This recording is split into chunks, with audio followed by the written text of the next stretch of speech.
in the ocean from where he lived, because he was headed to a vacation there. And, you know, your clients always call you and say, I thought you were crazy when you said X, but it came to pass.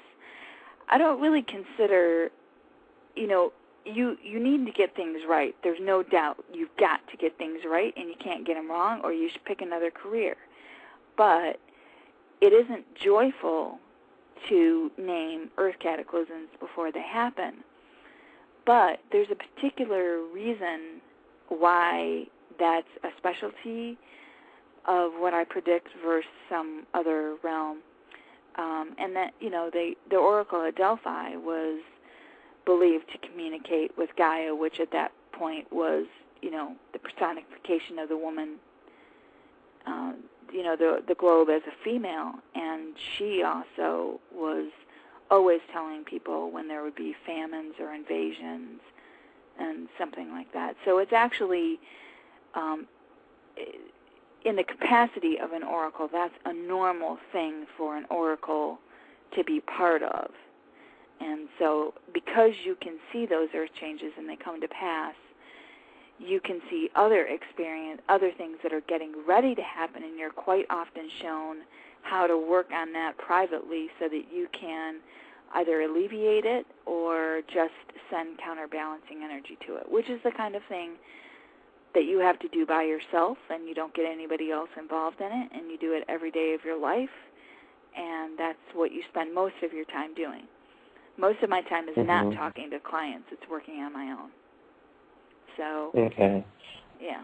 And then I regularly see things that, like, happen in corporate America or in entertainment, and I'll know it's going to happen before it does.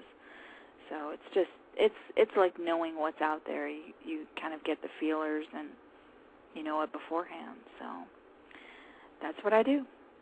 That's my specialty. Okay, so it seems like you can do a lot compared to your average Joe.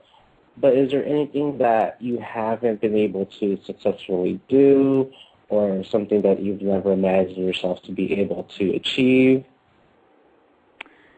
Is there anything that I haven't yet been able to do? Win the lottery. Win the lottery. You know, and people they'll ask psychics, you know, like, why aren't you rich? If you're a psychic, why aren't you rich? Well, you know, that's to come, but, you know, so is there anything I've ever tried to predict or what? See, that's the thing. It's not me. You see, it's not me. I don't meditate to get visions and then project that. This is something that happens. See, I'm a servant of the realm of God, and so what's shown to me is nothing that I ever go looking for. So no, there isn't anything that I can think of that I've ever tried to do, because I'm not actually trying to work this gift, if you even want to call it that, in any particular kind of way. I do what it tells me to do, and I don't get in its way, and I don't tell it what I expect it to do for me. But there is a certain level of psychicness that one doesn't have in their own life. It's not uncommon for psychics to not be able to predict the course of things that will happen in their own life. Sometimes they're much better predicting it for other people than they are for themselves. I'd say that's true to some extent of my own life, but so maybe that's the one thing that I would like to be able to do more of. But yeah, that's what I. Okay. That's the answer to that. All right. Are you ready to tell everybody what you foresee within the next, I don't know, 10 years? Yeah, I do. I have a list here, actually, of 5 things.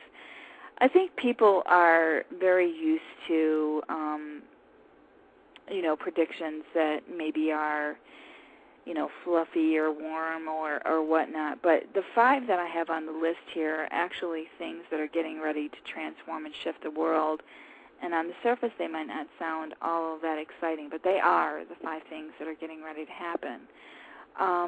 Number 1 on this list is cold fusion. And a cold fusion is actually, it is nuclear fusion. It is And what this actually does is it's also known as free energy technology. And cold fusion is, within the next 10 years, going to absolutely revolutionize the world, because it's an energy technology where more energy is created than is actually used to produce energy.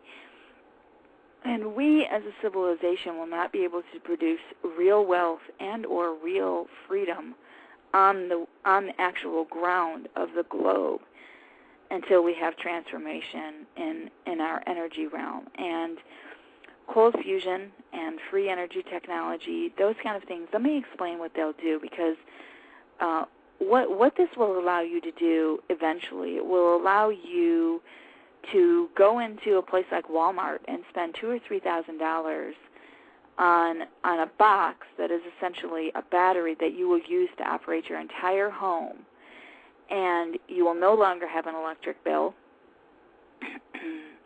and you will also produce more energy than you actually use. And I've seen these gadgets being created within the next 10 years, and like I said, once people are actually able to use these, it will transform the entire world, because the most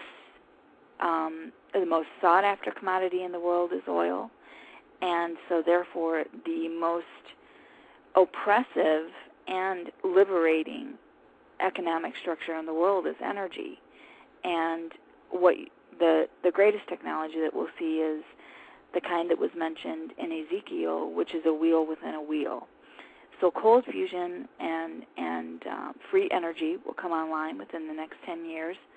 And it's very interesting, because whenever I even think about cold fusion and free energy in my home, the lights in my home dim and they come on brighter every single time, without fail. I just randomly start thinking about it. The lights in the kitchen, which is usually where I'm at, they dim and they come on brighter, which is confirmation that it'll happen. Number 2 is a little bit more personal.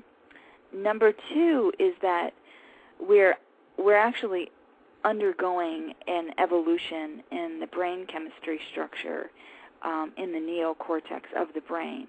Once the neocortex of the brain, which people should wiki that and understand what it is, it's the 6 layers of your cerebral hemisphere.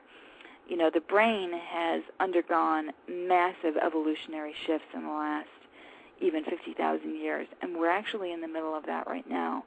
But the brain is being upgraded on a celestial global level so that people will start to operate from a higher perspective of their hearts.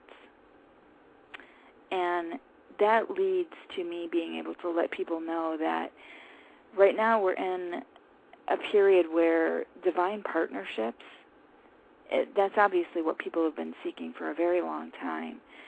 But this kind of change and shift in our upgrade is going to allow us to attract and work within the realm of divine partnerships for the next 100 to 1,000 years to actually remake things the way they need to be remade. And I'm not somebody that when I read for people, when I see these things once or twice, pay that much attention to it, because it's obviously a message that somebody needs to hear. But when I see it over and over and over and over again, I do know that it's getting ready to happen. And I call it the heart gate opening. And we'll be much better off when we're using our heart as our frequency conductor instead of our brain. Mm-hmm. Well, is it okay if I ask questions before we begin with the third announcement? That's fine. You mentioned cold fusion. You talked about free energy. Yep. Where exactly in the world is it going to be discovered or created or manufactured? And how is it free when we have all these corporations who are money-hungry, greedy mofos out there who probably would prevent or patent these technologies? That's been the real problem in the past. I mean, that is. I mean, when Tesla technology was showed to J.P. Morgan Chase, almost 100 years ago, what he said is,